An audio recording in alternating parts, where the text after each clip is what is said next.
नेता आर्टिकल 47 लागू करने की मांग नहीं करते, बात समझ में आती। ये बाबा, कथावाचक, महामंडलेश्वर ये क्यों नहीं मांग कर रहे आर्टिकल 47 की?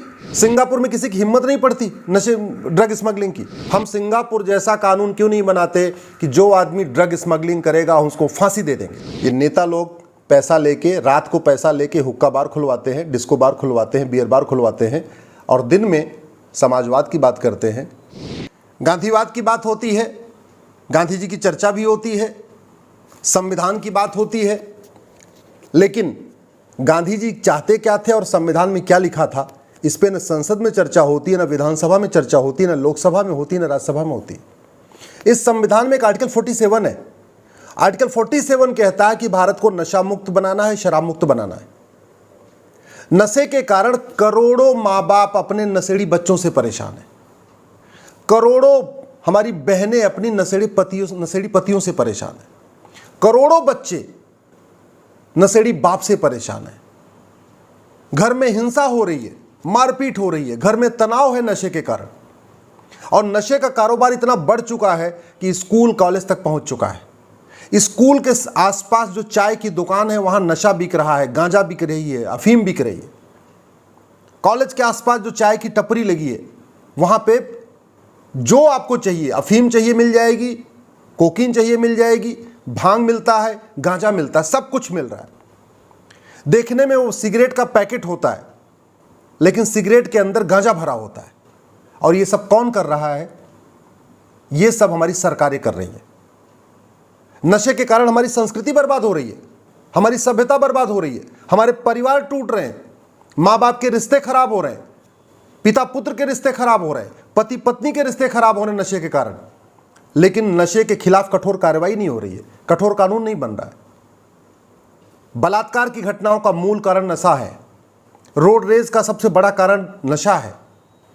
घरेलू हिंसा का सबसे बड़ा कारण नशा है। गरीब की गरीबी का मूल कारण नशा है। 200 रुपये मनरेगा में मिलता है और आते समय वो घर नहीं लाता, वो 200 रुपये का पौवा पी के आ जाता है। तो शराब का ठेका कौन खुलवा रहा है? सरकार। नशे का कारोबार कौन बढ़ा रहा है? सरकार। ये बियर बार का ठेका कौन देता है? सरकार।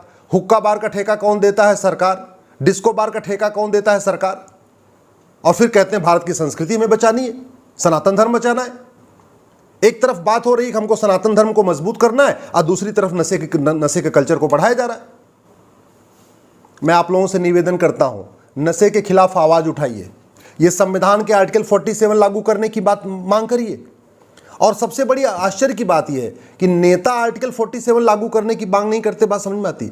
ये बाबा, कथावाचक, महामंडलेश्वर ये क्यों नहीं मांग कर रहे आर्टिकल 47 की?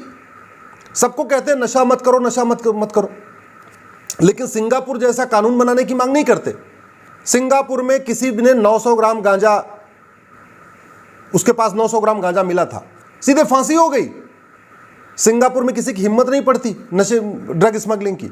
और हमारे देश में इतनी ज़्यादा ड्रग स्मगलिंग हो रही है, इतनी ज़्यादा ड्रग स्मगलिंग हो रही है, यूनिवर्सिटी हो, कॉलेज हो, इवन आजकल तो इंटर कॉलेज जो 10वीं 12वीं का स्कूल है वहाँ पे भी अफीम, गांजा, चरस पहुँच गई है। घर घर चरस अफीम पहुँच रही है। मेरा आप लोगों से निवेदन है, ये नेताओं की जुमलेबाजी पे मत जाइए, नेताओं की बतौलेबाजी पे मत जाइए। जरा दिल लगा के और दिमाग से सोचिए कि क्या होना चाहिए, क्या नहीं होना चाहिए। ये संविधान में हर समस्या का समाधान है, लेकिन संविधान के प्रावधानों पे चर्चा नहीं होती। हम सिंगापुर जैसा कानून क्यों नहीं बनाते कि जो आदमी ड्रग स्मगलिंग करेगा उसको फांसी दे देंगे? इसी नशे के कारोबार ने हमारे पंजाब को बर्बाद कर दिया। आज पंजाब में धड़ल्ले से धर्मांतरण हो रहा है। जानते हैं आप, ये मिशनरियां पहले ड्रग की आदत देती हैं, पहले फ्री में नशा बांटती हैं, जब आदमी ड्रग एडिक्ट हो जाता है फिर उसको कन्वर्ट करा देती है। पूरा नॉर्थ ईस्ट हमारा कन्वर्ट हो चुका है। नागालैंड, मणिपुर, मिजोरम, मेघालय सारा कन्वर्ट हो गया है। उसमें एक बहुत बड़ा कारण नशे का था। मध्य प्रदेश के बहुत बड़े एरिया में नशे का कारोबार फैल चुका है। राजस्थान के बहुत बड़े एरिया में नशे का कारोबार फैल चुका है। दिल्ली एनसीआर का तो कहना ही नहीं।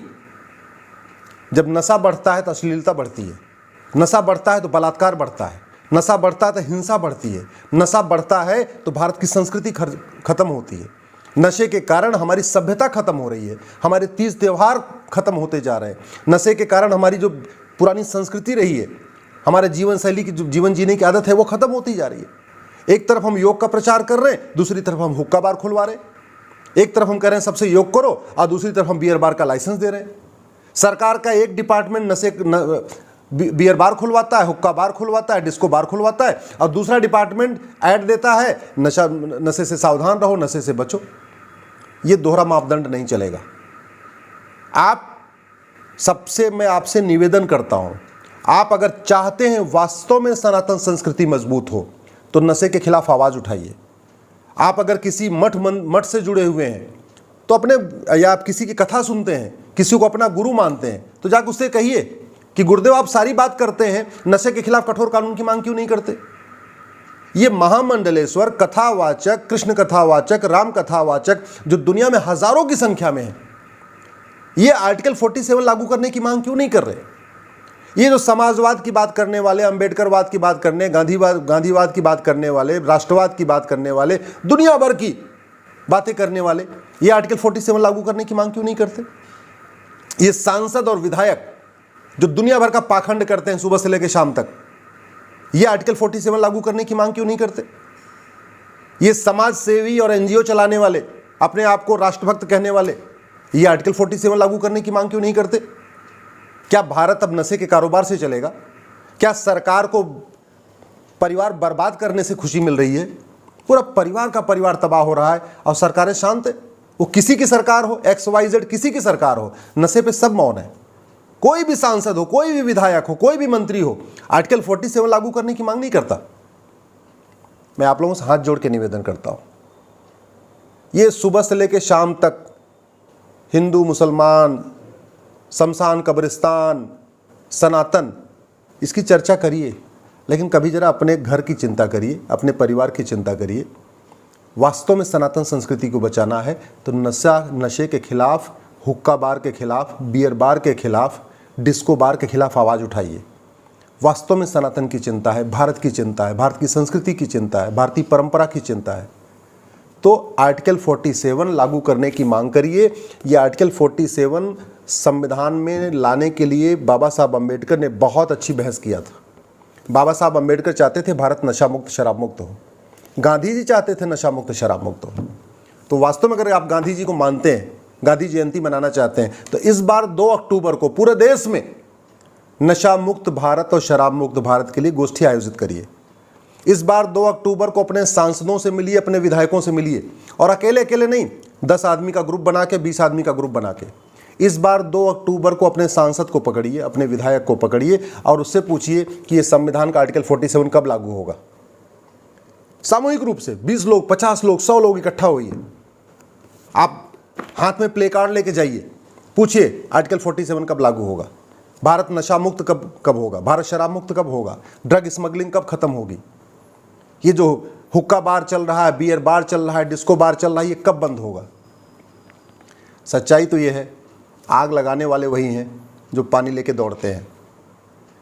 ये नेता लोग पैसा लेके, रात को पैसा लेके हुक्का बार खुलवाते हैं, डिस्को बार खुलवाते हैं, बियर बार खुलवाते हैं, और दिन में समाजवाद की बात करते हैं, अंबेडकरवाद की बात करते हैं, पेरियारवाद की बात करते हैं, गांधीवाद की बात करते हैं। अब नेताओं को तो समझ में आ रहा है कि हुक्का बार से पैसा मिल रहा है, ये धर्मगुरुओं को क्या मिल रहा है? ये धर्मगुरु क्यों इसलिए बैठे हुए हैं, चुप होकर बैठे हुए? ये अपने आप को समाज सेवी कहने वाले कैसे शांत होकर बैठे हुए हैं? जो नॉन पॉलिटिकल लोग हैं ये क्यों बैठे हैं? क्या इनको भी ड्रग स्मगलर्स पैसा देते हैं? आप सोचना। आपको अगर मेरी बात ठीक लगे, इस वीडियो को कम से कम 10 लोगों को जरूर भेजना। आप वीके न्यूज, राष्ट्र के नाम।